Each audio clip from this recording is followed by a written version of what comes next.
ಯೇಸುವಿಗೆ ಸ್ತೋತ್ರ. ಇಂದು 20 ಆಗಸ್ಟ್ 2026. ಎಲ್ಲರಿಗೂ ಸುಪ್ರಭಾತ. ಈ ದಿನದ ಧ್ಯಾನ ಭಾಗ ಇಬ್ರಿಯರಿಗೆ ಬರೆದ ಪತ್ರಿಕೆ 10ನೇ ಅಧ್ಯಾಯದ 23ನೇ ವಾಕ್ಯ. ನಮ್ಮ ನಿರೀಕ್ಷೆಯನ್ನು ಕುರಿತು ನಾವು ಮಾಡಿದ ಪ್ರತಿಜ್ಞೆಯನ್ನು ನಿಶ್ಚಂಚಲವಾಗಿ ಪರಿಗ್ರಹಿಸೋಣ. ವಾಗ್ದಾನ ಮಾಡಿದಾತನು ನಂಬಿಗಸ್ತನು.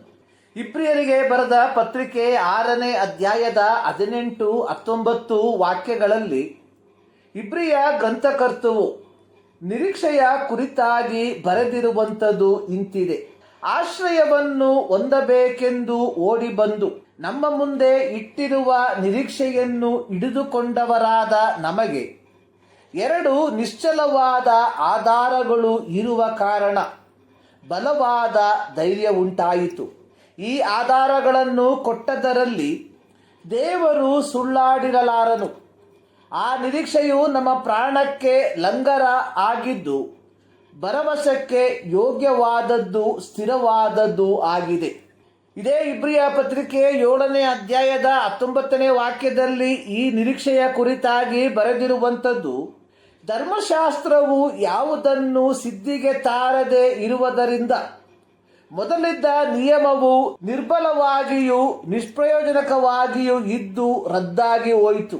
ಅದಕ್ಕೆ ಬದಲಾಗಿ ಉತ್ತಮವಾಗಿರುವ ಒಂದು ನಿರೀಕ್ಷಾಧಾರವು ಪ್ರಾಬಲ್ಯಕ್ಕೆ ಬಂತು. ಈ ನಿರೀಕ್ಷಾಧಾರವು ನಮ್ಮನ್ನು ದೇವರ ಸನ್ನಿಧಿಗೆ ಸೇರಿಸುವಂಥದ್ದಾಗಿದೆ. ಹಳೆಯ ಒಡಂಬಡಿಕೆಯ ನೇಮ ನಿಯಮಗಳು, ಯಜ್ಞ ಯಾಗಾದಿಗಳು ಯಹೂದ್ಯರನ್ನು ಅವರ ಪಾಪಗಳಿಂದ ಸಂಪೂರ್ಣವಾಗಿ ತೊಳೆಯುವುದಕ್ಕಾಗಲಿ ಅವರಿಗೆ ದೇವರ ಸನ್ನಿಧಿಗೆ ಅಥವಾ ಅತಿ ಪರಿಶುದ್ಧ ಸ್ಥಳಕ್ಕೆ ಪ್ರವೇಶಿಸುವುದಕ್ಕೆ ಅನುವು ಮಾಡಿಕೊಡದೇ ಇರುವಲ್ಲಿ ಯೇಸು ಕ್ರಿಸ್ತನ ಶಿಲುಬೆಯ ಮರಣ ಯಹೂದ್ಯರಿಗೆ ಮಾತ್ರವಲ್ಲ, ಇಡೀ ಮನುಕುಲಕ್ಕೆ ಆಧ್ಯಾತ್ಮಿಕವಾದ ಅರ್ಥದಲ್ಲಿ ದೇವರ ಕೃಪಾಸನದ ಮುಂದೆ ಬರುವುದಕ್ಕೆ ಅನುವು ಮಾಡಿಕೊಟ್ಟಿತು. ಇಬ್ರಿಯ ಗ್ರಂಥಕರ್ತವು ಯಹೂದ್ಯ ಕ್ರೈಸ್ತರಿಗೆ ಎಚ್ಚರಿಸುವಂಥದ್ದು, ನಾವು ನಿಜವಾಗಿಯೂ ನಂಬಿರುವ ನಿರೀಕ್ಷೆಯನ್ನು ನಿಶ್ಚಂಚಲವಾಗಿ ಅಂದರೆ ದೃಢವಾಗಿ ಸ್ವಾಧೀನಪಡಿಸಿಕೊಳ್ಳುವವರಾಗಿರಬೇಕು. ಈ ಭಾಗದಲ್ಲಿ ಗ್ರಂಥಕರ್ತವು ಹೇಳಿರುವಂಥದ್ದು, ವಾಗ್ದಾನ ಮಾಡಿದಾತನು ನಂಬಿಗಸ್ತನು. ಆದಿಮ ಕ್ರೈಸ್ತರು ಪೀಡನೆಗಳ ಸರಮಾಲೆಗಳ ಮೂಲಕ ಹಾದು ಹೋಗುತ್ತಿದ್ದವರಾಗಿದ್ದರು. ಕಾಠಿಣ್ಯದಿಂದ ಪೀಡನೆಗಳ ಮೂಲಕ ಹಾದು ಹೋಗುತ್ತಿದ್ದ ಆದಿಮ ಸಭೆಯ ಕ್ರೈಸ್ತರ ನಿರೀಕ್ಷೆ ಎನ್ನುವಂಥದ್ದು ಯೇಸು ಕ್ರಿಸ್ತನ ಪುನರಾಗಮನ. ಅಪೊಸ್ತಲರ ಸಹಿತವಾಗಿ ಪ್ರತಿಯೊಬ್ಬರು ಎದುರು ನೋಡುತ್ತಿದ್ದದ್ದು ತಮ್ಮ ಈ ಕಾಲಘಟ್ಟದಲ್ಲಿಯೇ ಕರ್ತನು ಬರುವನು ಎಂಬುದಾಗಿ ಆಗಿತ್ತು. ಪೇತ್ರನು ಪೀಡನೆಗಳ ಫಲವಾಗಿ ಆಸ್ಯ ಸೀಮೆಯ ವಿವಿಧ ಸ್ಥಳಗಳಿಗೆ ಚದರಿ ಹೋಗಿದ್ದ ಯಹೂದ್ಯ ಕ್ರೈಸ್ತರನ್ನು ದೃಢಪಡಿಸಲು ಪತ್ರಿಕೆಯನ್ನು ಬರೆದಿರುವಾಗ, ಪೇತ್ರನು ಪೀಡನೆಗಳನ್ನು ಅನುಭವಿಸುತ್ತಿರುವ ಯಹೂದ್ಯ ಕ್ರೈಸ್ತರ ಅಹವಾಲುಗಳನ್ನು ಕೇಳಿಸಿ ಅವರಿಗೆ ಹೇಳಿರುವಂಥದ್ದು, ಕರ್ತನು ತನ್ನ ವಾಗ್ದಾನವನ್ನು ನೆರವೇರಿಸುವುದಕ್ಕೆ ತಡ ಮಾಡುತ್ತಾನೆಂಬುದಾಗಿ ಕೆಲವರು ಅರ್ಥ ಮಾಡಿಕೊಳ್ಳುವ ಪ್ರಕಾರ ಆತನು ತಡ ಮಾಡುವವನಲ್ಲ. ಯಾವನಾದರೂ ನಾಶವಾಗುವುದರಲ್ಲಿ ಆತನು ಇಷ್ಟಪಡದೆ ಎಲ್ಲರೂ ತನ್ನ ಕಡೆಗೆ ತಿರುಗಿಕೊಳ್ಳಬೇಕೆಂದು ಅಪೇಕ್ಷಿಸುವನಾಗಿದ್ದು ನಿಮ್ಮ ವಿಷಯದಲ್ಲಿ ದೀರ್ಘ ಶಾಂತಿಯುಳ್ಳವರಾಗಿದ್ದಾನೆ. 2 ಪೇತ್ರ 3:9. ಆದಿಮ ಕ್ರೈಸ್ತರು ಪೀಡನೆಗಳ ಮೂಲಕ ಹಾದು ಹೋಗುತ್ತಿರುವಾಗಲೇ ಇಬ್ರಿಯ ಗ್ರಂಥಕರ್ತವು ಯಹೂದ ಕ್ರೈಸ್ತರಿಗೆ ಹೇಳುವಂಥದ್ದು, ನಿಮ್ಮ ನಿರೀಕ್ಷೆಯನ್ನು ಅಂದರೆ ಒಂದು ದಿನ ದೇವರ ಸನ್ನಿಧಿಗೆ ಸೇರುವೆಂಬ ನಿರೀಕ್ಷೆಯನ್ನು ದೃಢವಾಗಿ ಹಿಡಿದುಕೊಳ್ಳಿರಿ.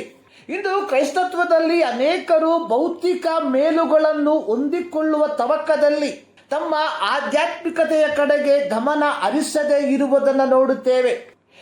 ಹಲವು ಪಂಗಡಗಳು ಇಂದು ಸಮೃದ್ಧಿಯೇ ಕ್ರೈಸ್ತತ್ವದ ಅಳತೆಗೋಲು ಎಂಬುದಾಗಿ ಬೋಧಿಸಿ ಜನರಿಗೆ ತಪ್ಪಾದ ಬೋಧನೆಯನ್ನು ನೀಡುವವರಾಗಿದ್ದಾರೆ. ಹೀಗಿರಲಾಗಿ ಇಂದು ಅನೇಕ ಕ್ರೈಸ್ತರು ಶಾಪ ವಿಮೋಚನೆ ಇತ್ಯಾದಿಗಳ ಹಿಂದೆ ಹೋಗುವವರಾಗಿದ್ದಾರೆ. ಕೆಲವು ದುರ್ಬೋಧಕರು ಬೋಧಿಸುವಂಥದ್ದು, ನಿಮ್ಮ ಭೌತಿಕ ಸಮೃದ್ಧಿಯ ಹಿನ್ನಡೆಗೆ ನಿಮ್ಮ ಪೂರ್ವಿಕರ ಶಾಪವೇ ಕಾರಣ ಎಂದು ಹೇಳುವವರಾಗಿದ್ದಾರೆ. ಇದನ್ನು ಕೇಳಿಸಿಕೊಂಡು ಅನೇಕ ಮೇನ್ಲೈನ್ ಸಭೆಯ ವಿಶ್ವಾಸಿಗಳು ಸಹ ಇಂತಹ ದುರ್ಬೋಧನೆಗಳ ಹಿಂದೆ ಹೋಗುವವರು ಆಗಿದ್ದಾರೆ. ಪ್ರೀತಿಯ ದೇವಜನರೇ, ಕ್ರಿಸ್ತನು ಜಡವತಾರವನ್ನು ತಾಳಿ ಬಂದದ್ದು ನಮ್ಮನ್ನು ಪಾಪಗಳಿಂದ ವಿಮೋಚಿಸಿ ನಮಗೆ ನಿತ್ಯ ಜೀವವನ್ನು ಕೊಡುವುದಕ್ಕಾಗಿ. ಲೌಕಿಕ ಸಮೃದ್ಧಿಯು ನಮ್ಮ ದುಡಿಮೆಯ ಮೇಲೆ ಅವಲಂಬಿತವಾಗಿದೆ. ಇದನ್ನು ಬಿಟ್ಟು 10 ಕೊಟ್ಟು 100 ಪಡೆಯಬಹುದೆಂಬ ದುರ್ಬೋಧಕರ ಮಾತಿಗೆ ಮರುಳಾಗಿ 10 ಹಿಂದೆ ಹೋಗಿ ನಿತ್ಯತ್ವವನ್ನು ನಷ್ಟಪಡಿಸಿಕೊಳ್ಳಬೇಡಿ. ಈ ಮುಂಜಾನೆಯಲ್ಲಿ ಸರ್ವಶಕ್ತನಾದ ದೇವರು ಈ ಅಧ್ಯಯನದ ಮೂಲಕ ನಿಮ್ಮನ್ನು ಆಶೀರ್ವದಿಸಲಿ.